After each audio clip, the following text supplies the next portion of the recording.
that are growing fresh food every month of the year. Do it by sustainable growing, no light, no extra light, no extra heat. But we start off, if you wanted to start anywhere in the cycle right now is tomatoes under all the plastic. That's the only way we like to grow tomatoes.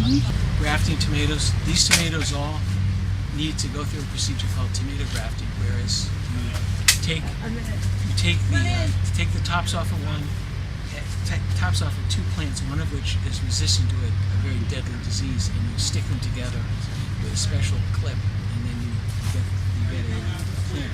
If you get down here, you can see the top was taken off of one and put on the other. Special rootstock, and grow that as a plant, and then we grow the kind of tomato that we want as a plant. And when they're both about this tall, I off and leave the rootstock tomato on, and then we cut the top of the rootstock tomato off, and we have a brand new plant that's made out of the root of one tomato and the plant of another tomato. This emits water every 8 inches, just a little drip, so it just, and it's all on an electronic timer. So this is what's under that black plastic, and it's right up against the plant, and it's got little emitters every 8 inches, and it just is a really efficient way to.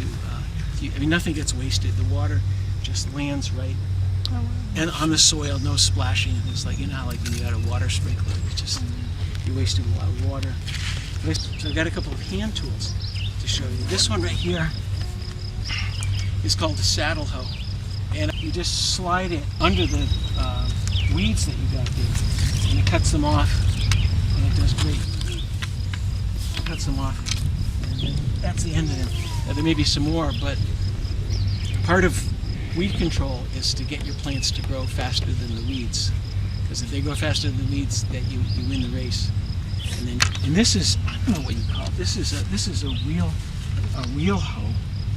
And the advantage of this is that it pushes the dirt up. And it pushes the dirt up and it buries some of the weeds that are there. So you stand in the middle like me. Put your hands on the steering wheel. Ready? Let's go.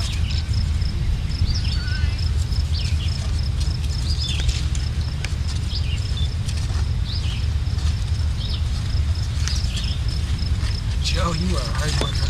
Wow, Joe. Oh, let's give him a hand. I think we need one of those at home, huh? All right, you can All right, can you clap for Joey? When Ty and I started this farm, we started exclusively with salad greens. So growing them in the same way, which is in a big block, which presents with lots of advantages and disadvantages. The advantage is that every square inch really gets used. It's not like a little line where you've got dead space on either side. The disadvantage is there's always a possibility of weeds. And you can see there's a couple weeds in there, but it's really not too bad. And circumvent weeds by, the best way we do it is by stale bedding, which means you get the bed all ready to plant, you get it nice and wet, and you kind of dare the weeds to come up out of the ground. And when they do, then we fry them with a torch. I'm just going to do a really quick demonstration. If you got, so we're going to kill all the little weeds that are there.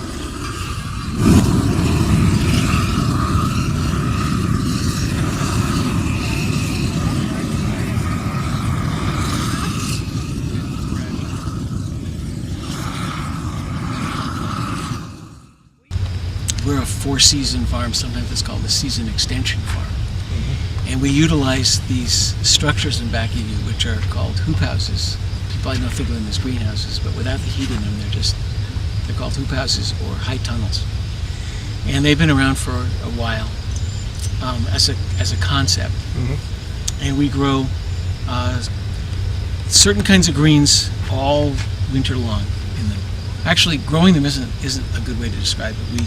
We'll start them in the late fall, and they'll get up to size before winter comes. Ones that we planted here in July, August, September we take them out, and then we're back into the salad greens again. So we grow salad greens like that. We also grow them in things called these are high tones that grow in low tones too. And I'll show you what's left of one. It usually has plastic on it, but now it just has what we call row cover. So most of the outside is idle, except for some other things that I planted late, like November. Yep. And that would be carrots and beets and things like that. So now we've totally transferred outside. We've got tons of stuff outside. But these are pea tendrils, good in salad, good to make pesto out of, Asian cooking. We've never had lime basil, you had for a treat, lemon basil, sacred, there's a whole bunch of things, some variety. It's good. We do have some sharp too. And this is something called dinosaur kale. What comes first out of the garlic is the scape, which is really delicious. It's hard. You don't have to peel it, chop it up, cook with it, and it's wonderful. We got peas and beans here. These will all be pick your own for you guys to come over. There's some radishes here. If you guys want to grab a couple, you're welcome to. Reach way down at the base and wiggle it around a little bit, and then pull it out. I passed this by because as I come up here, ginger. Never grown ginger before, but it's in here. See, here's one right here. Yeah. They're kind of slow to get started. They're can you see how they're kind of like bursting a little bit right here? And they're very, very leafy, and they'll put up about 3 or 4 feet of leaf, but we won't see them until I think September. So 5 pounds of arugula. It's called Surrey, and it's a wild variety. As you can see it. Inside, turn around and come back the other way. Under here are a lot of interesting Asian greens. We hope to breed a lot of Asian greens like Han Tsai. It's kind of like a broccoli. It's got a thick stalk on it. We won't see it for maybe about 4 or 5 weeks, but it's coming. It's really nice. And there's bok choys in here too. So we started to be a little bit more cautious. Down near the bottom. Let's go find the red tomato. Very first one. What did we just do, Maddie? Did we see the tomatoes? Yeah. Yeah, and were we looking for the red one? Yeah. Yeah. Can you point to it, Maddie? Where is was it? it? Is it in there? Yeah. Yeah. Are the tomatoes growing? So we could have nice fresh tomatoes this summer? Look at see all the vegetables that are growing here. So, did you become members of the CSA? We did. We just became members. We liked the location, and Heather came down a couple times before. So this is my first time down here to take a look at it. This is great. The variety of greens is amazing from this farm. It is. Found the farm on the internet. We were researching organic farms. We're specifically looking for organic because we've started to change over a lot of our foods, and going to the local grocery store we were finding was a little more expensive. So the reason why we switched over, or are in the process of switching over, is because our son Colin has leukemia, and so we just want to provide a little bit of a healthier menu for all of us. And this was one of the few that I found locally that are certified in organic. So that's why we're here.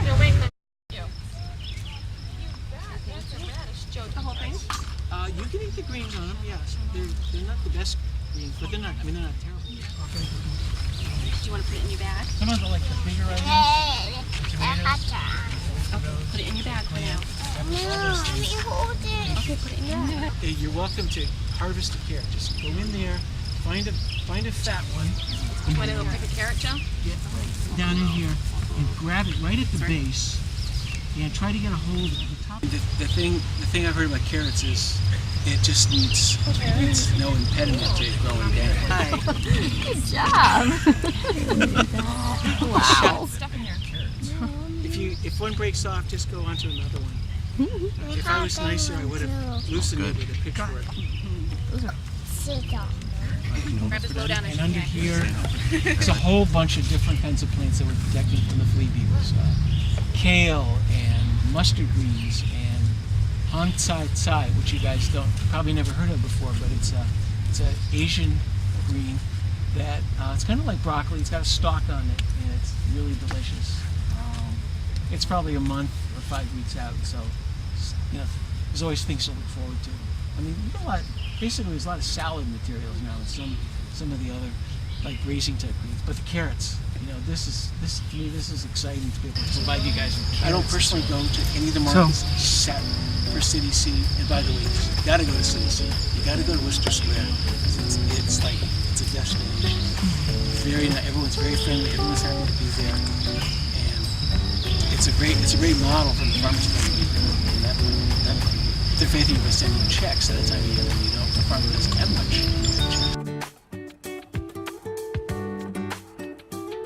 The tomatoes? Yeah, and were we looking for the red one? Yeah. Are you familiar with the farm in Wallingford from Joe and Ida on Legis Road? They also have a CSA right in Wallingford? No? I'm not sure if they're full yet, but they have more variety of vegetables. A couple days from Okay. now.